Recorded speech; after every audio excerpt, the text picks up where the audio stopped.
Seorang istri polisi ditemukan meninggal dunia di dalam rumahnya di kawasan perumahan Bumi Asri, Kota Medan, Sumatera Utara.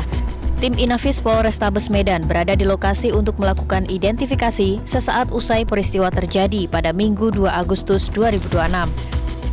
Kabid Humas Polda Sumatera Utara, Kombes Pol Ferry Walintukan mengatakan, saat kejadian, anggota polisi tersebut diketahui sedang beristirahat di dalam rumah. Senjata api dinas miliknya sebelumnya berada di atas meja. Tidak lama kemudian, senjata tersebut diketahui sudah tidak berada di tempat semula hingga terdengar suara letusan dari dalam rumah. Petugas yang melakukan pemeriksaan kemudian menemukan korban dalam kondisi meninggal dunia. Hingga kini, Bidang Profesi dan Pengamanan atau Bitpropam Polda Sumatera Utara bersama penyidik masih mendalami penyebab pasti dan kronologi lengkap peristiwa tersebut, termasuk prosedur penyimpanan senjata api milik anggota yang bersangkutan. Dugaan sementara, korban meninggal dunia akibat bunuh diri.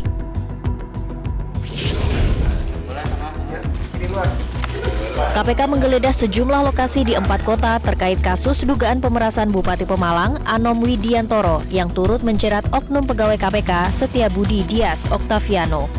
Juru bicara KPK Budi Prasetyo mengatakan penggeledahan dilakukan di 4 kota yakni Jakarta, Pemalang, Kendal, dan Purworejo. Adapun lokasi yang digeledah penyidik diantaranya rumah para tersangka serta kantor Bupati Pemalang dan kantor Dinas Pekerjaan Umum Kabupaten Pemalang serta Dinas Pemuda dan Olahraga Pemkab Pemalang. Rangkaian penggeledahan ini dilakukan lembaga anti rasuah mempertebal alat bukti yang sudah didapat penyidik sebelumnya pada tahap awal pasca peristiwa tangkap tangan atau OTT.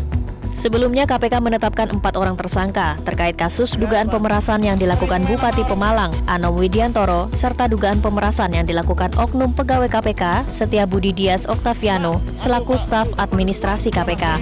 Oleh penyidik, 4 tersangka dilakukan penahanan selama 20 hari pertama di Rutan Cabang Gedung KPK. Kebakaran hutan dan lahan kembali melanda kawasan Savana Bromo di Taman Nasional Bromo Tengger, Semeru, Jawa Timur. Kobaran api pertama kali terpantau membakar blok bantengan yang berada di wilayah Kabupaten Lumajang. Dari kawasan Savana Bromo, garis api terlihat membentang dan terus meluas akibat kondisi vegetasi yang sangat kering selama musim kemarau. Petugas gabungan dari Balai Besar TNBTS, BPBD Kabupaten Probolinggo, dan BPBD Provinsi Jawa Timur sebelumnya telah berupaya melakukan pemadaman di sejumlah titik untuk mencegah api meluas. Namun, hembusan angin dan keringnya rerumputan membuat kobaran api sulit dikendalikan. Hingga Selasa siang, api dilaporkan masih membakar kawasan Blok Bantengan yang telah merembet ke Blok Watu Gede serta kawasan Bukit Teletabis yang berada di wilayah Kabupaten Probolinggo.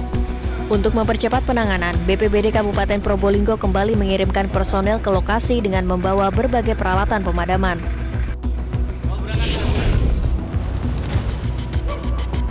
Erupsi gunung berapi Fuego memaksa otoritas Guatemala mengevakuasi warga di sejumlah permukiman sebagai langkah pencegahan. Erupsi Gunung Fuego meningkat sejak Senin pagi dan terus bertambah kuat hingga malam hari.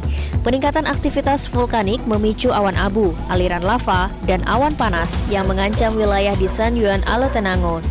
Material vulkanik terlihat meluncur cepat menuruni lereng gunung. Otoritas mengevakuasi 2 permukiman di sekitar gunung demi melindungi warga dari potensi bahaya. Pemerintah juga menetapkan status siaga oranye, menutup Jalan Nasional Rute 14, serta menghentikan kegiatan belajar di wilayah terdekat. Gunung Fuego merupakan salah satu gunung berapi paling aktif di Guatemala dan pernah menimbulkan bencana besar pada erupsi tahun 2018. Jelajahi cara baru mendapatkan informasi. Download Metro TV Extend sekarang.